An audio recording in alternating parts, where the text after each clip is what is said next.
Welcome to the Blonde Runner podcast with Coach Lora Erickson, where she shares her healthy living tips as a running and triathlon coach and mother of 4. Thank you again for listening in to the podcast. I wanted to encourage you to like and subscribe, and please share this so others are learning about it so we can continue growing it. You can also find me on Instagram at The Blonde Runner, and that's BLONDE with an E on there.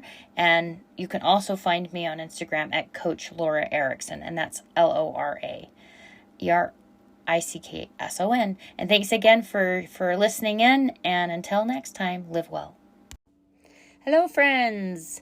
I'm excited to talk to you about FOMO today, the fear of missing out. I think this is something that we use a lot in our vocabulary now, and it's fairly new. I wouldn't say this was around 5 years ago, but I think nowadays we hear this FOMO word a lot more now, and so an acronym, I guess, is really what it is. But if you've run long enough, you're probably experienced this FOMO, where you are missing out, or you have a concern for missing out. And so I thought I would address that a little bit here. I know for me in my life, running has sort of had its ebbs and flows. Sometimes I'm really hitting training hard and it's going great and I'm racing great.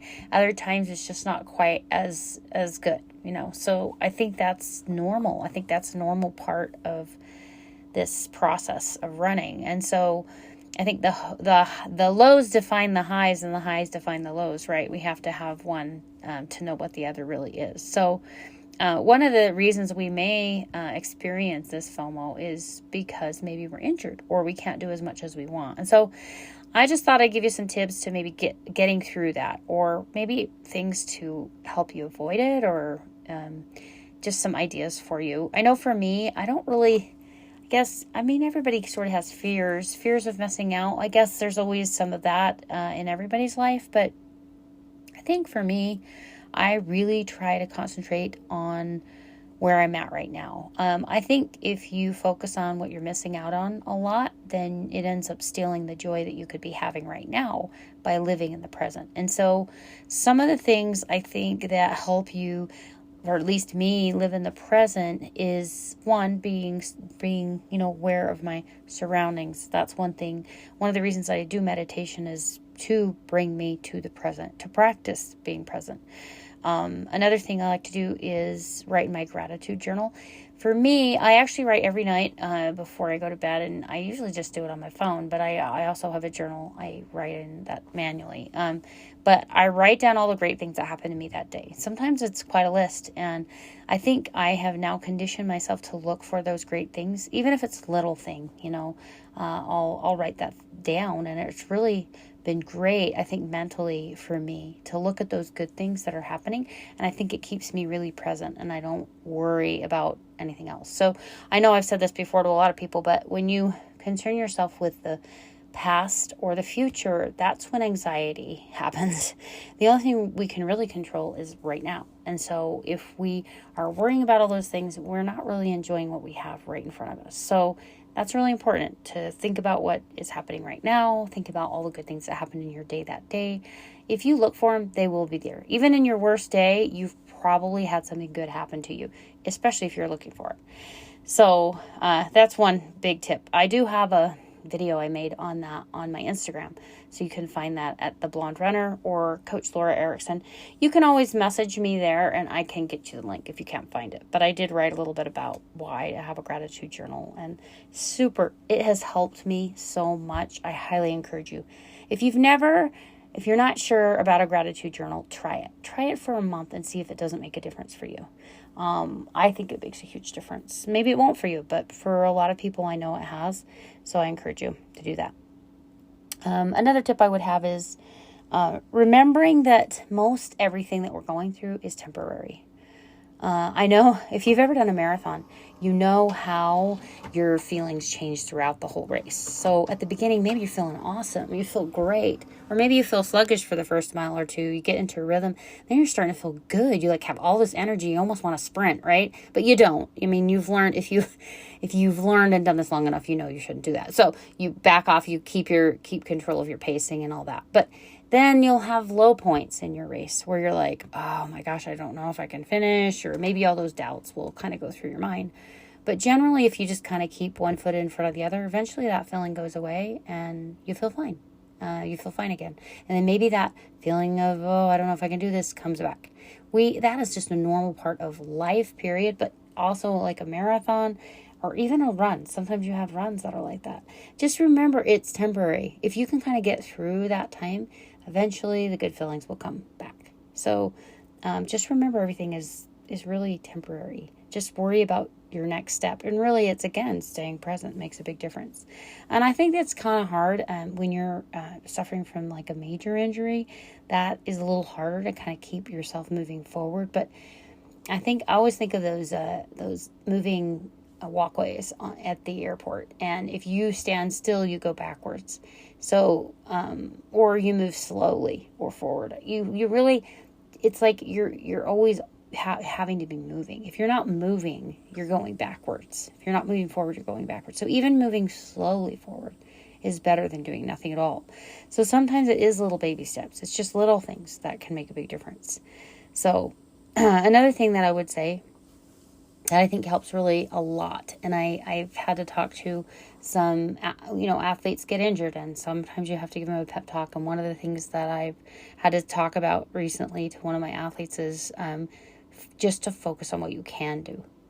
I know for me, a while ago, I had to have a surgery. I had an umbilical cord hernia fixed, and it's frustrating to have those slowdowns, and I couldn't run. But what I could do is I could do stationary bike, and I couldn't really lean over, but I could sit upright on a stationary bike inside. So I had my bike set up on a trainer, and I worked on pedal stroke a lot. And honestly, my go-to at that time for exercise was running. And so that was really hard. And I didn't spend as much time on the bike. I'm a triathlete too, as I could have. And so it kind of forced me to work on my bike and do that pedal stroke. And I fine-tuned that. I got so much better on the bike.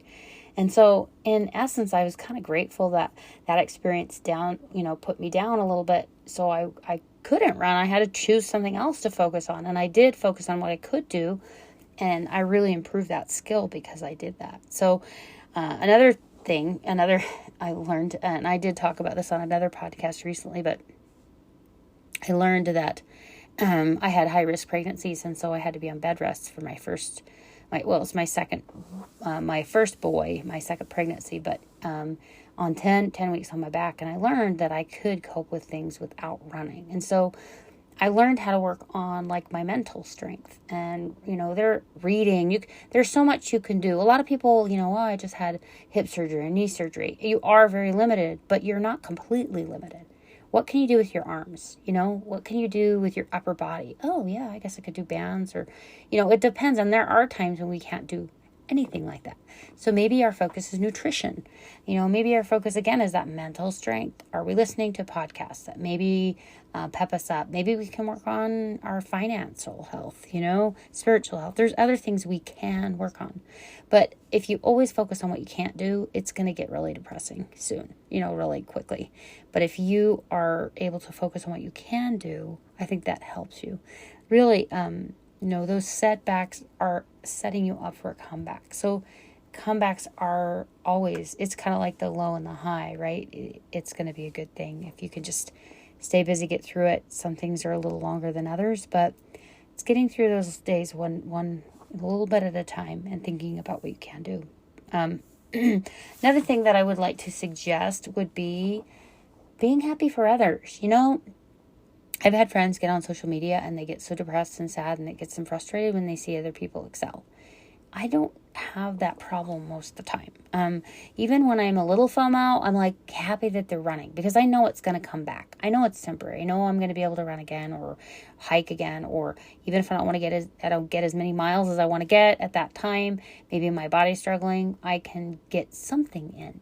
I know for me, I haven't been able to get the miles in right now that I would like to get in, but I have been able to go to races and cheer people on and be part of it. So, when you're cheering and you're happy for others' success, it just makes life better and easier. Even if you're not having the success you want, look for the people that are and cheer them on and be there their helper, because there's going to be a time when maybe you're going to need that sharing, and you're going to need that. So if you can do it for others, I think that'll be good for you. Help them overcome whatever that they're going through as well, and just kind of be support for each other. Also, the last one I would say is to recognize and limit your triggers. If you really can't look at social media and be happy for others, and that could be a struggle, and that's fine. And some people have that struggle, and they need to understand that that's a trigger for them. So if you go on and it makes you upset, then I'd say limit that. Limit what makes you upset. Limit those triggers. Social media can be a time suck, and so avoid it for a little while if you have to. Or go where, there's a safe area. Go to areas of social media that maybe aren't going to be a trigger for you. Look for particular hashtags, something that's going to bring you up, humor, funny things, something like that. So, just being aware that there are those triggers, and just kind of in summary here is you want to stay present. You want to understand that things are temporary. You want to focus on what you can do. That's really a big one. Keeping that gratitude journal is a big one as well. I'll harp on that for every time. So until you guys try it, and I've had a lot of people give me feedback and they say it works too. So it's really good. Then stay busy. Another suggestion would be staying busy on yourself. If you're working on yourself, and, there's a lot of peace in action. As you do stuff, you feel better. So if you're laying in bed going, woe is me, it's really hard to be happy. Even if you're down and out, maybe you had a surgery or something, you can't really get up and do stuff. You can write down what you want to do. You can make a plan for yourself. You can set new goals. You can write a podcast, or you can write articles, or you can, make notes to other people, or write letters, or there's ways that you can engage yourself. And so there's a lot of peace in action. So I highly encourage you to stay busy.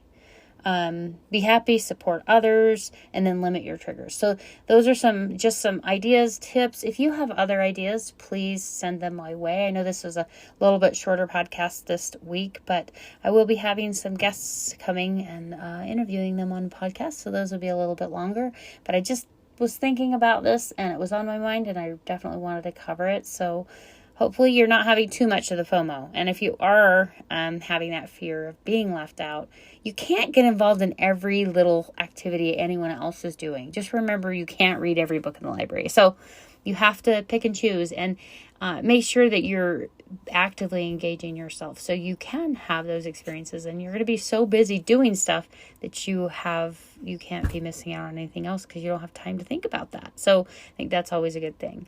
Anyway, until next time, live well.